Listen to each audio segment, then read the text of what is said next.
오늘 우리가 읽은 이 하나님의 말씀은 누가복음 6장 1절에 보면 안식일이라는 단어로 이야기가 시작되고 있습니다. 안식일, 여러분들은 안식일에 대해서 어떻게 생각하십니까? 유대인들은 안식일을 자신의 생명처럼 지켜왔다라고 하는데 그 안식일에 대한 어떤 작지는 않지만 어떤 일화가 있는데 아마 예수님께서 활동한 그 이후에 있었던 일로 생각이 됩니다. 유대인들과 로마가 전쟁을 벌였습니다. 아마 유대인들은 로마로부터 독립을 하기를 원했으니 독립전쟁이라 하며 그렇게 전쟁을 벌였는데 당연히 로마가 더욱더 강하죠. 하지만 유대인들의 저항도 매우 강했던 것 같습니다. 하지만 진압하는 로마 입장에서는 자신의 군대의 피해를 최소화하는 선에서 유대인들을 진압하고 싶었던 것 같습니다. 그래서 로마 군대 안에서 어떻게 하면 좋을지 회의를 했던 것 같아요. 그리고 그 중에 단 한 가지 제안이 나왔고 그 제안을 받아들여 로마는 유대인들을 진압하고 전쟁에서 승리했다고 합니다. 로마가 승리하게 된 유대인들을 상대하는 전략, 여러분들 혹시 그것이 무엇인지 아십니까? 그 제안은 간단합니다. 유대인들은 안식일에 일과 노동을 하지 않으니 안식일에 공격합시다. 이 말은 무슨 뜻인가 하면 유대인들은 안식일에 일하면 안 된다는 그들의 율법에 따라 전쟁도 일과 같은 노동의 행위로 해석했습니다. 그래서 안식일에는 전쟁을 준비하지도 않았고 보초도 서지 않았고 그리고 로마 군대는 그때 공격했으니 유대인들은 그 공격을 받고 패배했습니다. 여러분들은 이 이야기에 대해서 어떻게 생각하십니까? 분명히 그들은 중요하게 생각하는 신념처럼 여기는, 아니 자신의 생명보다 더 중요하게 여기는 안식일을 지켜야 한다.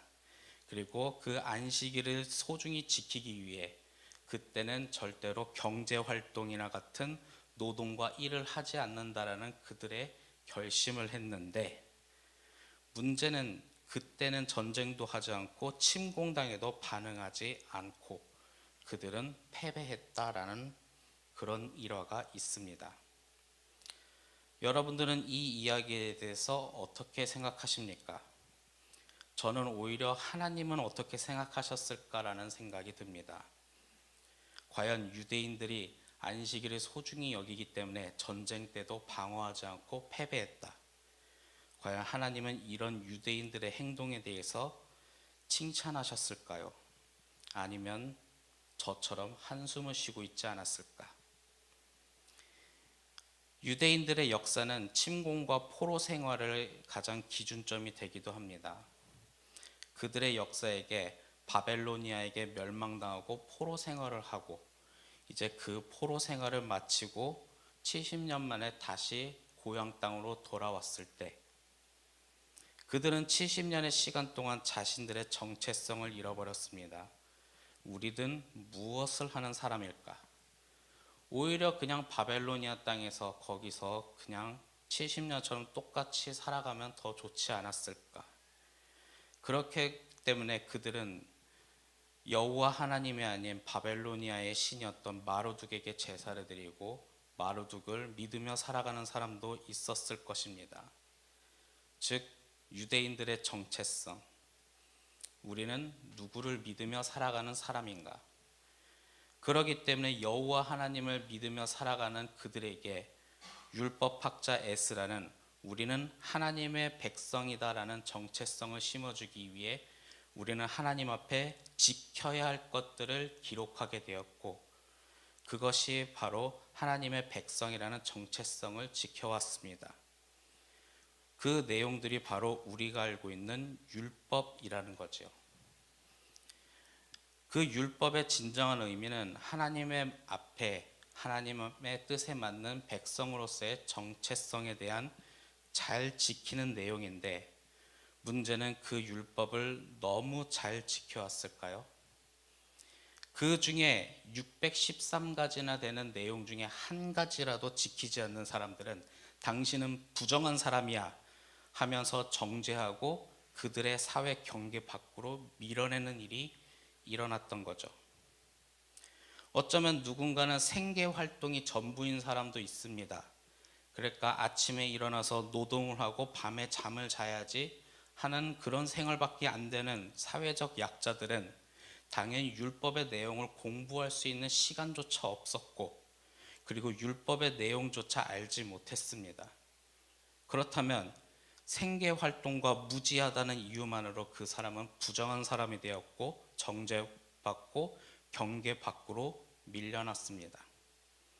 처음에 시작했던 하나님의 백성이라는 정체성을 지키기 위해 지켜졌던 그 법들이 어느 순간에는 시간이 지나서 누군가는 지킬 수도 없을 정도로 힘들게 살아가는데 어느 순간에 나 자신도 모르는 사이에 부정한 사람이 되었고 정죄받고, 또 율법을 지키는 사람과 율법을 지키지 못하는 사람들 사이에 계급이 형성되고, 또 율법을 지켰다라는 이유 하나만으로 나는 우월한 사람이다라고 하면서 누군가는 경계가 생겨버리는, 이러한 현상이 우리가 읽고 있는 복음서의 배경이 되기도 합니다.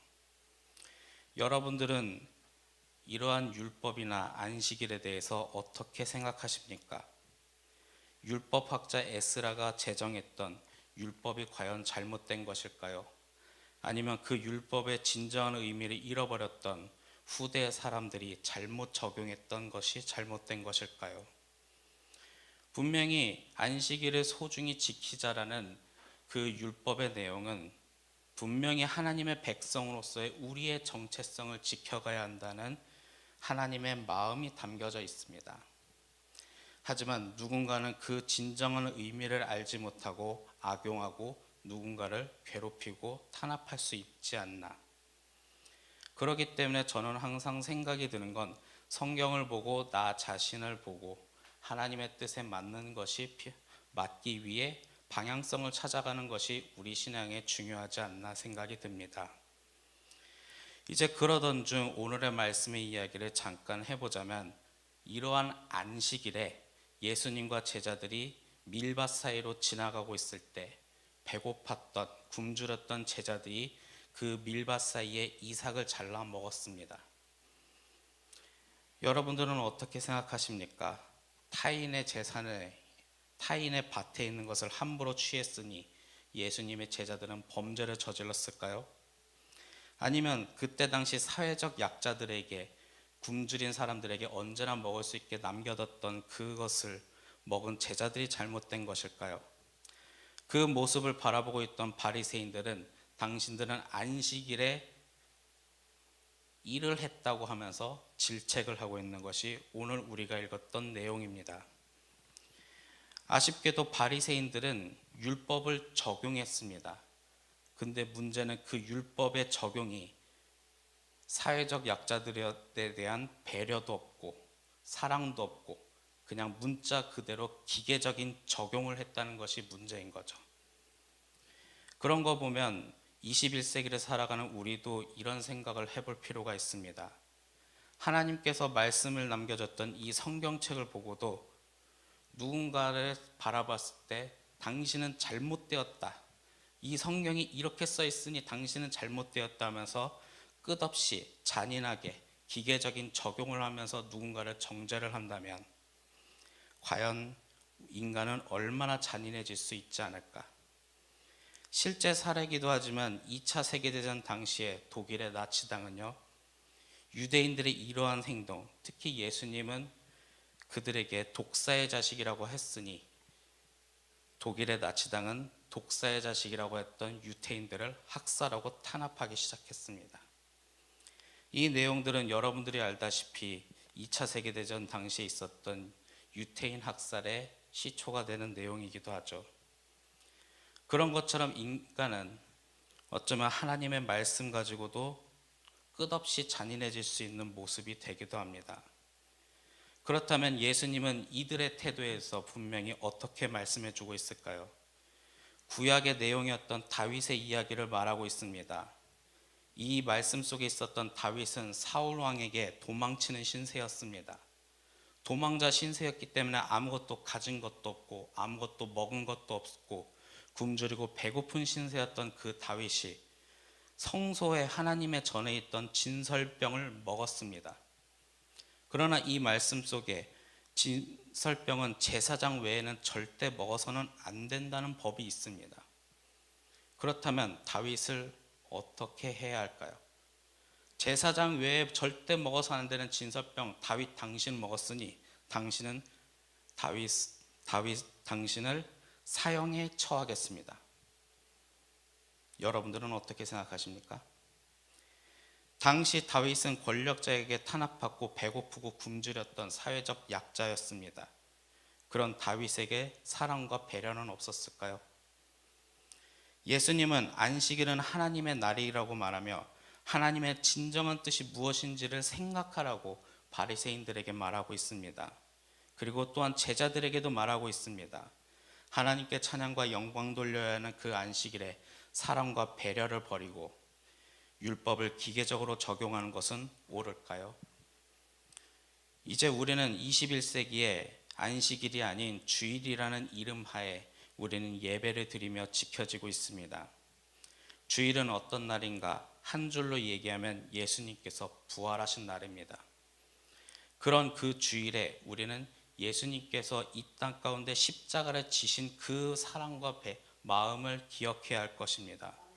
그리고 그 사랑과 배려를 버리고 만약 우리 또한 성경을 기계적인 내용처럼 적용하는 사람, 어쩌면 성경 속에 나왔던 바리새인들처럼 우리가 살아갈 수 있다면 우리는 이 말씀 속에 있는 예수님의 말씀과 마음, 그 정신을 반드시 기억해야 할 것입니다. 그래서 누가복음 6장 5절에 예수님은 인자는 안식일의 주인이다 라는 말씀을 선포합니다. 인자는 직역하면 사람의 아들, 보편적인 인간을 말합니다. 그 인간이 안식일의 주인이라는 것은 그 인간이 이 땅 가운데 고통받고 슬픔 가운데 있다면 우리는 그 고통 속에서 해방되는 하나님의 은혜를 찬양하며 어쩌면 이 땅 가운데 하나님의 사랑이 필요한 사람에게 그 사랑을 증거하는 것이 바로 주일이고 안식일의 주인이라는 사실이죠. 그런데 우리는 과연 어떻게 살아가고 있을까요? 그렇기 때문에 이 성경을 보며 우리 자신을 계속 돌아볼 필요가 있습니다. 물론 여러분들은 이제까지 하나님의 말씀대로 신앙을 열심히 살아온 것은 분명한 사실입니다. 저는 그것을 부정할 생각은 없습니다.